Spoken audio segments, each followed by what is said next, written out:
દિલ્હીમાં ભાજપની પ્રચંડ જીતને વધાવતા સી.આર. પાટીલ જ્યાં દિલ્હીવાસીઓનો આપના ભ્રષ્ટાચારથી મુક્ત થયા તે પ્રકારનું પાટીલે આપ્યું છે નિવેદન અને આપના પરાજયથી દેશભરમાં ખુશીની લહેર છવાઈ ગઈ હોવાનું તેમણે જણાવ્યું।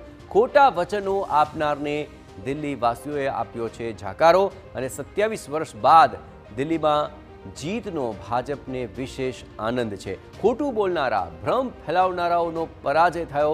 ભાજપ ખોટી લાલચ આપ્યા વિના તંદુરસ્ત સ્પર્ધાથી જીત્યું હોવાનું પણ તેમણે જણાવ્યું। કેન્દ્રની યોજનાના લાભથી દિલ્હીવાસીઓને દૂર રાખવામાં આવ્યા હોવાનો તેમણે આરોપ લગાવ્યો અને કેજરીવાલના ઠાલા વચનોથી દિલ્હીની જનતામાં રોષ હતો।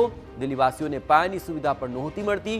યમુના નદીનું પ્રદૂષણ આપ સરકારની મોટી નિષ્ફળતા પણ તેમણે ગણાવી।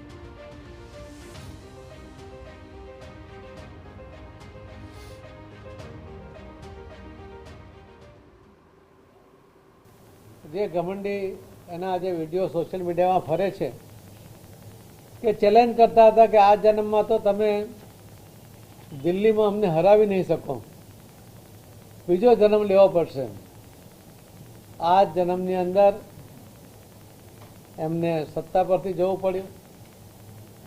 જે 99 સીટ લોકસભામાં જીતીને 543માંથી 99% માર્કે પાસ થયો હોય એ પ્રકારનો ભ્રમ પેદા કરવાના નેતાનો પણ એમની પાર્ટીનું ખાતું પણ નથી ખુલ્યું। યમુનામાં કોઈ પણ પ્રકારનું કામ થયું નહીં। હું યમુનામાં ડૂબકી મારી આવીશ, હું યમુનાને સાફ કરી નાખીશ, આવા પણ જે વચનો હતા એ પણ ખોટા હતા। એ પણ લોકોના ધ્યાનમાં આવ્યું। હું બંગલામાં રહીશ નહીં, એને શીશ મહેલ પોતે બનાવ્યો।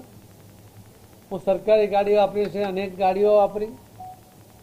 આવા અનેક જૂઠા જે વચનો એમણે આપ્યા હતા, હું કોઈ પાર્ટી સાથે ગઠબંધન નહીં કરું, હું ક્યારેય ઇલેક્શન નહીં લડું, એવું કહેનારા ઇલેક્શન પર લડ્યા, સત્તા પણ પ્રાપ્ત કરી। અન્ના હજારે જેવા પ્રામાણિક વ્યક્તિને પણ એમણે વિશ્વાસઘાત કર્યો।